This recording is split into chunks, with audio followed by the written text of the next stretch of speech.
Welcome back, ladies and gentlemen. The protests in Iran have spilled over into a major movement, with the Iranian football team putting their might and muscle and support behind those who are protesting against the enforcement and the hard crackdown on the anti-hijab protests.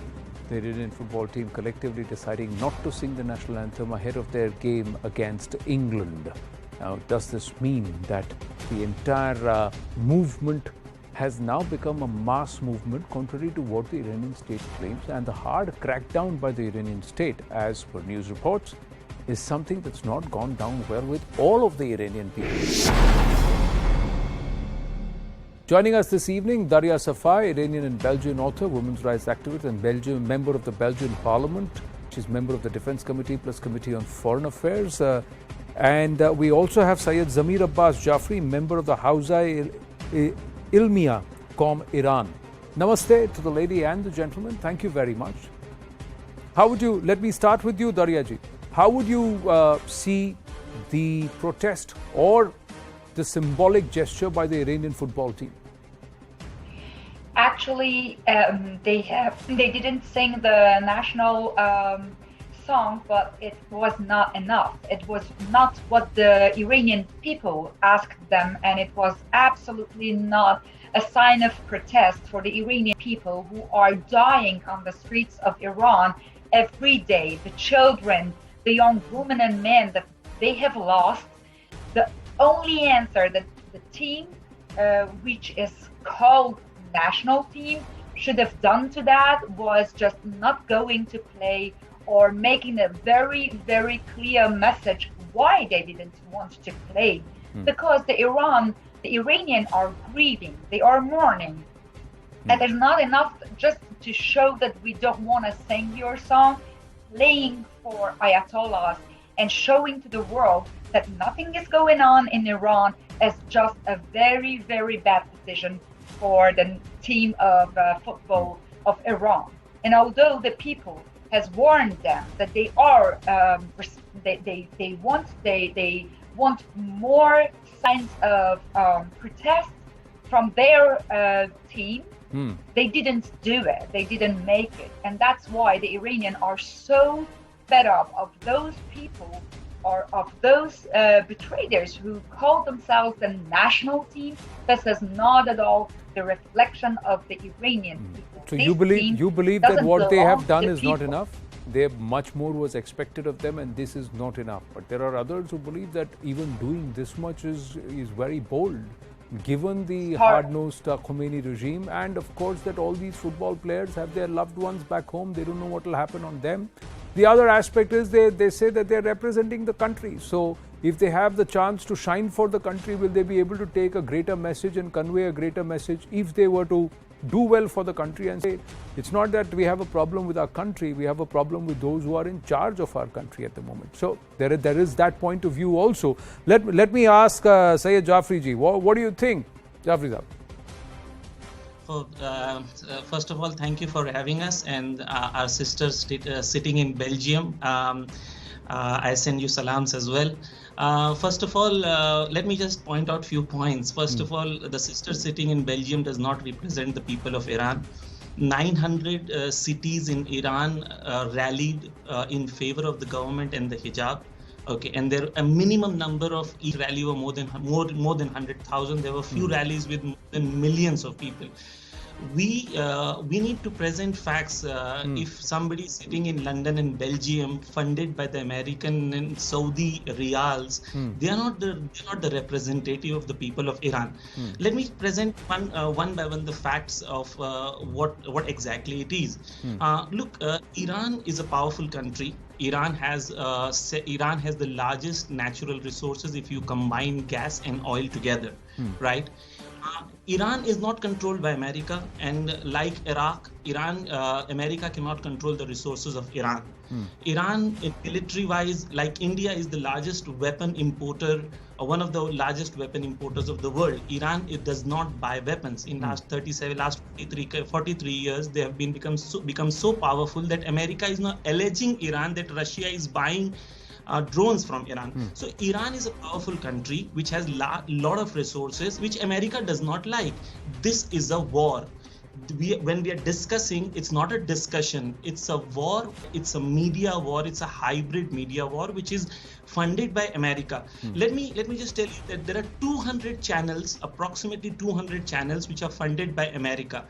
Iran International is funded by Saudi Arabia. Voice of America, which is in Farsi, is funded by the government of See, USA. propaganda war, information war is not something which we here in India are not aware of, or many other nations are not aware of. But I want to understand what defines you. Does trying to force hijab rules on women define Iran? Does cracking down and the death of hundreds of people, does that define Iran? Yeah. Of course. And is it not a message that the football team refuses to sing the national? You may say they have the freedom to not sing it. That's Iran. But they have chosen not to sing it is also a message. That means all is not well in Iran, Jafi Saab. That's there. Daryaji, response, and then I'll come back to you if you would just allow. Yes, thank you very much. I don't understand. What do you mean? The people who are killed on the streets in Iran, more than 350 people. More than 50 children are killed. Every day, the women protest against the compulsory hijab. They burn their hijab. They burn it and they cut their hair. You want to say this is the propaganda of America? Is this the propaganda of Israel or the enemies of Islam? What do you mean exactly by that? Doesn't it exist inside Iran? This movement is a revolution. Led by the Iranian women and men who are so courageous to fight with their own lives. And you are going to say me that this is the propaganda of America through Iran International channel? Your point, Daryaji, is that it's not propaganda. It's a demand that is arising within the population of Iran and within the people of Iran. Now, Syed Jafriji, respond.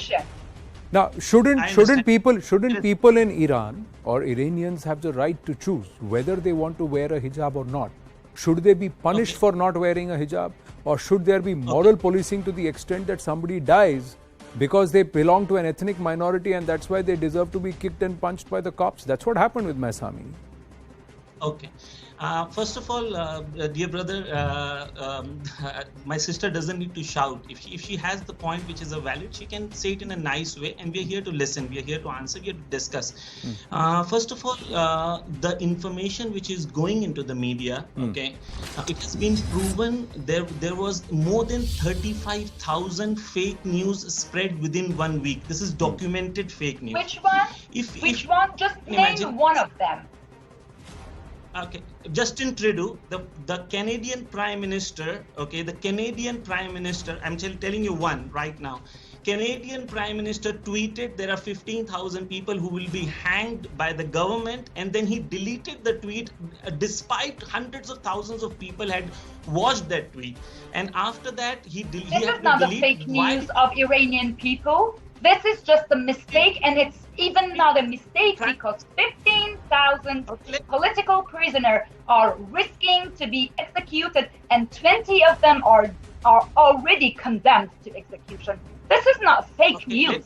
This is not the fake news which comes from Iran. So just don't mess the things up, please.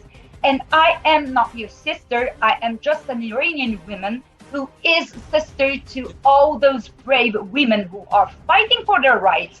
If you want just minimize what they were doing with their lives, please, I don't have anything to discussion. You are talking about fake news coming from Iran. Okay, now Daryaji, I'm just going to request. Not acceptable. You may disagree. You may disagree with Syed Jafri, but allow him his 2 minutes to explain his point of view. And but he's just telling about fake news which comes from Iran. Okay. And then he names Justin Trudeau. Let us hear him out. Let us hear him out, and then please counter him. Please free to counter. Syed Jafri, please go ahead. So, see, let's not look at what people outside are pushing, but please tell me Mahsa Amini's death was not because of the moral police's excesses. Yes. So let me explain you. There are many questions that you have asked, not one, and 2 minutes are not enough, but I'll speak whatever, but I'll try and speak based on fact and rationality. Yeah. I'm not here to speak, what my heart wants or what my feelings are. Go ahead, please. Look, there is there is a reality, that the reality is that there are few people in the world who are not happy with what Iran is and the regime, and the concept is not about Mahsa Amini. They have clearly told it is what it is about. It is about the regime change. John Bolton has clearly on a national TV said that we have. Let me complete. Okay. Let me complete. Please. What I'm saying is, this is what it is projected, that there are people on the street and the people who are protesting. It has been proven not once but by many times that Iran International and BBC have actually sent out. Like I said, I'm willing to buy your point just for the sake of argument that there is media propaganda or there is an information war against Iran. What did I say? I asked you, was Mahsa Amini's death, was it or was it not because of police excesses? Did the person, did these women were they non-Muslims? Were they ethnic minorities in Iran? Did they have Zoroastrian leanings? Was it a reason why are Islamic principles being forced on ethnic minorities in Iran? Is there no freedom to choose for the people of Iran? Are they no Iranian citizens? These are the questions we need to answer. Okay. Right. Now, in Iran, okay, let's talk about the minorities and the rights of minorities in Iran. You know that we live in India. At the moment, 15% of the Indian population does not have a parliament representation in India. But in Iran, every ethnic minority, they have a member of the parliament, and the voting happens within whether or not, see, every member of parliament represents all the people of the constituency in our country. So let us not try and compare apples with oranges. Every member and sorry, in Iran we don't that's have exactly what I'm trying to say. The kind of parallels that you're drawing, Mr. Jaffrey, are wrong. You have not been able to answer whether Mahsa Amini died because of moral police excesses, whether Mahsa Amini was a Kurdish with Zoroastrian leanings. Do ethnic minorities have the freedom to choose, or are they enforced upon rules? So these are questions you've not answered so far, and you've tried to talk about information war and propaganda. I've run out of time. We'll take this forward. Darya ji and Syed Jaffrey, thank you very much.